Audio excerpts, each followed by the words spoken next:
మీ business ను develop చేసుకోవాలి అనుకుంటున్నారా? మీ పరపతిని పెంచుకోవాలి అనుకుంటున్నారా? అయితే ఓకే టీవీ ద్వారా ఎల్ బ్యాండ్, ఆస్ట్రన్ band ad, scrolling ad, ad with voice overs, logo bug, video ads ద్వారా మీ యాడ్స్ ను పబ్లిష్ చేసుకోండి. సంప్రదించవలసిన ఫోన్ నెంబర్ 8520917933.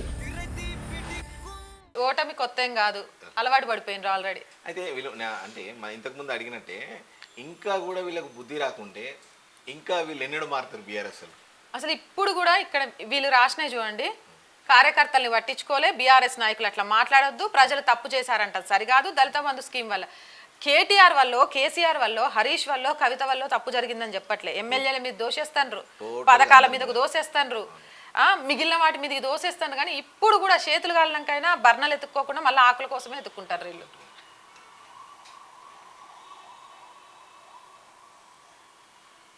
కారుకు సర్వీసింగ్, అసెంబ్లీ ఎన్నికల ఓటమికి నేనే బాధ్యుడిని, కార్యకర్తలను పట్టించుకోలేకపోయాను, బీఆర్ఎస్ నాయకులు అలా మాట్లాడవద్దు, ప్రజల తప్పు చేశారనడం సరికాదు, దళిత బంధు స్కీమ్ వల్లే పార్టీ దెబ్బతిన్నది, భూస్వాములకు రైతు బంధు ఇచ్చి తప్పు చేశాం, లోక్సభ ఎన్నికల్లో బీజేపీతో పొత్తుపై క్లారిటీ, కాంగ్రెస్ ఇచ్చిన హామీల అమలుపై పోరాటం, భువనగిరి పార్లమెంటు సమావేశాల్లో కేటీఆర్.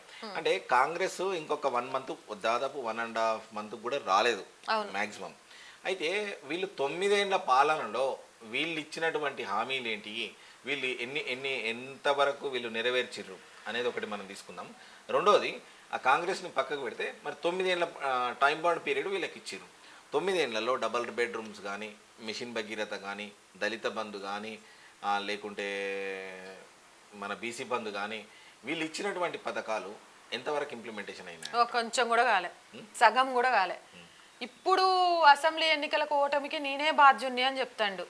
మరి దళిత బంధు స్కీమ్ వల్ల పార్టీ దెబ్బతిన్నది అనడానికి హుజూరాబాద్లో బై ఎలక్షన్స్ వచ్చినప్పుడు దళిత బంధు వచ్చింది, అప్పటి నుంచి తెలియలేదా? ఇప్పుడు ప్రజల్ని ఏమనొద్దని అంటే మళ్ళీ సెంటిమెంట్కి తెరదీస్తాను. అరే మేము తప్పు ఒప్పుకుంటున్నాం, మాది క్షమించండి, మేము ప్రజల్ని అనట్లేదు, అనేటోళ్ళంతా నేను ఒప్పుకుంటున్నా నేను తప్పు చేసిందని, నేను మిమ్మల్ని మోసం చేసినా సారీ అని ఒక సానుభూతి ఏదైతే అయ్య చేసిండో అదే దారిలో కొడుకు అడుగులేస్తాడు. కానీ ఇప్పుడు నమ్మే స్థితిలో అస్సలు లేరు. ఎందుకంటే సెంటిమెంట్ను నమ్మి నమ్మి నమ్మి ఈ రోజు దళిత బంధు స్కీమ్ వల్ల దెబ్బతిన్నదని తెలిస్తే, ఒకప్పుడు ఇదే దళితులకు సంబంధించి 3 ఎకరాలు ఏమైనాయి అంటే అసెంబ్లీ సాక్షిగా కేటీఆర్ ఎంత గట్టిగా మాట్లాడిండు, ఎక్కడున్నాయి భూములు ఇయ్యనికి, ఇంటికో ఉద్యోగం అడుగుతారు ఎక్కడున్నాయి ఇయ్యనికి అని జనాల మీద రెచ్చిపోయిన కేటీఆర్ ఒక్క దెబ్బకి గిట్లా మాట్లాడుతాడంటే అబ్బా పశ్చాత్తాపడ్డాడు అనుకుంటామా? అయితే ఇంకొకటి, మనకు చెరువులను, కాకతీయుల నాటి చెరువులను పునరుద్ధరించి చెరువులు నింపే ప్రయత్నం చేస్తామని చెప్పేసి మల్లన్న సాగర్ కావచ్చు, కొండపోచమ్మ సాగర్ కావచ్చు, ఇవన్నీ నిర్మాణ పనులు చేపట్టిరు. అవి దాదాపు నాకు తెలిసి నిర్మాణాలు కేవలం ప్రాజెక్టుల వరకే నిర్మాణాలైనాయి, కాలువల వరకు ఎక్కడ కూడా కాలే, ఏ చెరువును కూడా దింపినట్టు దాఖలాలు లేవు. అండ్ దాదాపు ఒక 2 లక్షల నుంచి 3 లక్షల కోట్ల రూపాయలు మొత్తం దోసుకొని పోయారు. అయితే మళ్ళీ ఇప్పుడు లక్వర్రావు ఏమంటాడంటే, మా మామకి ఇల్లు లేదు, ఆయన పాపం చూస్తే బాధ అనిపిస్తుంది, పాతింటికి సున్నం వేసుకొని పోయిండు అని లక్వర్రావు అంటాడు. మరి పాతింటికి సున్నం వేసుకొని పోయిన ఆయన ఇన్ని వేల లక్షల కోట్లు ఎక్కడికి వెళ్ళి వచ్చినాయి? 500 ఎకరాల ఫామ్ హౌస్ అక్కడ ఎక్కడిది, ఈయనకు సిరిసిల్లలు ఎక్కడిది, ఆయనకు సిద్దిపేటలు ఎక్కడిది, ఇవన్నీ ఎక్కడికి వెళ్ళి వచ్చినాయి? నోరేం తలిస్తే గదే జరుగుద్ది అంటారు చూడండి. రేపు రానున్న రోజుల్లో గిల్ల అవినీతి చిట్టా మొత్తం బయటకు వస్తుంది, గదే పాతింటికి పెయింట్ వేసుకొని పోయి కూర్చొని ఉంటారు. నేను ఇంకొక విషయం కూడా అడుగుతున్నా, రేవంత్ రెడ్డి కనుక దీనిపైన సమగ్ర విచారణ చేపట్టి దర్యాప్తు ముమ్మరం చేయకపోతే ఖచ్చితంగా కాంగ్రెస్ పార్టీకి కూడా మళ్ళీ బొందబెట్టే అవకాశం ఉంటుంది.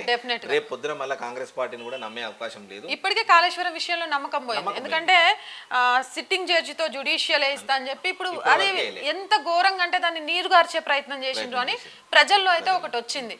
వీళ్ళ అవినీతి, బీఆర్ఎస్ నాయకులకు సంబంధించి, కల్వకుంట్ల కుటుంబానికి సంబంధించి అవినీతి మొత్తం బయటేస్తే ఈ రోజు మీరు ఫండ్స్ కోసం విదేశాలు తిరగవసరం లేదు. వీళ్ళ దగ్గర అవినీతి సొమ్ము కక్కిస్తే అన్ని పథకాలు హ్యాపీగా అప్లై చేయొచ్చు. గంత సొమ్ము ఉంది వీళ్ళ దగ్గర. పాతింటికి సున్నం వేసుకొని వెళ్ళినా, లేకపోతే కొత్తింటికి మెట్లు కట్టుకొని వెళ్ళినా అన్న చెప్పి ఏం చెప్పినా ప్రజలు నమ్మే స్థితిలో లేరు. ఇక కాంగ్రెస్ రేవంత్ అన్న గట్టిగా వీటి మీద ఫోకస్ చేస్తే పాతింటికో కటకటాలకో వీళ్ళని పంపించి సొమ్ముతో తెలంగాణ అభివృద్ధి చేసుకోవచ్చు.